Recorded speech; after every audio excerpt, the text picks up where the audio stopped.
Thank you po talaga. And it's good to know na may Emerge consultancy na tumutulong. Walang ibang mas gaganda pa sa service ng Emerge. Venture with Emerge Visa Consultancy as they will be helping you throughout every step of the way.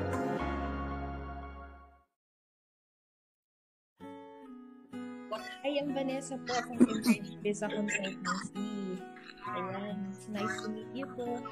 The reason why we called for this meeting po is, of course, to give you an update about the application of Royce po kasi we've received, ito yung final notice po ng immigration about dun sa application po.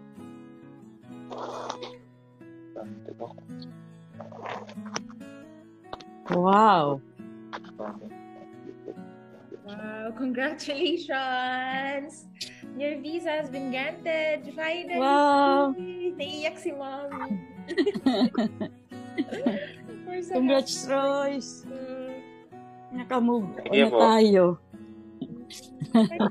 Ang tagal niya naghintay. Wow! Naiiyak si Mommy. Pati si Miss Delisa, I know yan. Naiiyak kayo. Yeah. Nakakaiyak kasi after all nung mga challenges. Congrats! Kinakabahan ka kanina, Di na. Oo. The challenges, finally. Finally. Wow, congratulations, Start pa. Royce.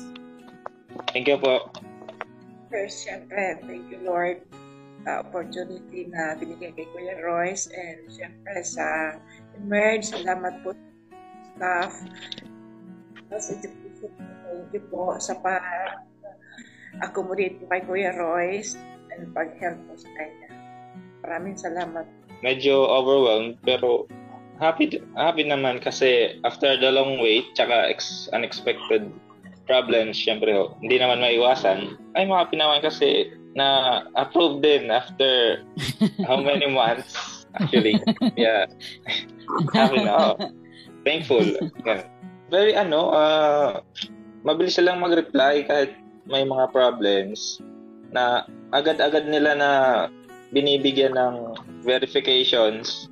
Agad nilang nasasabihan kami na yung kulang ganito, may problema sa kaya mabilis din namin nako-comply yung mga requirements. Kaya ang ganda kapag ganun. Salamat sa kanilang lahat kasi nagkaroon ako ng bagong openings for may sarili kong future. Salamat din sa kanila kasi may madadagdagan yung matututunan ko, may experience ko yung ibang mga bagay na hindi ko pa na-experience sa course ko na pinag-aralan ko dito. Parang magkakaroon na additional knowledge na sa mga efforts nila, especially sa Emergent Stars Education, di ako magkakaroon ng ganitong opportunity kundi dahil sa kanila and sa support nila. Dati pangarap lang din na makapunta ng ibang bansa, makapag-aral. Well, ngayon, thankfully sa kanila, magkakatotoo yun.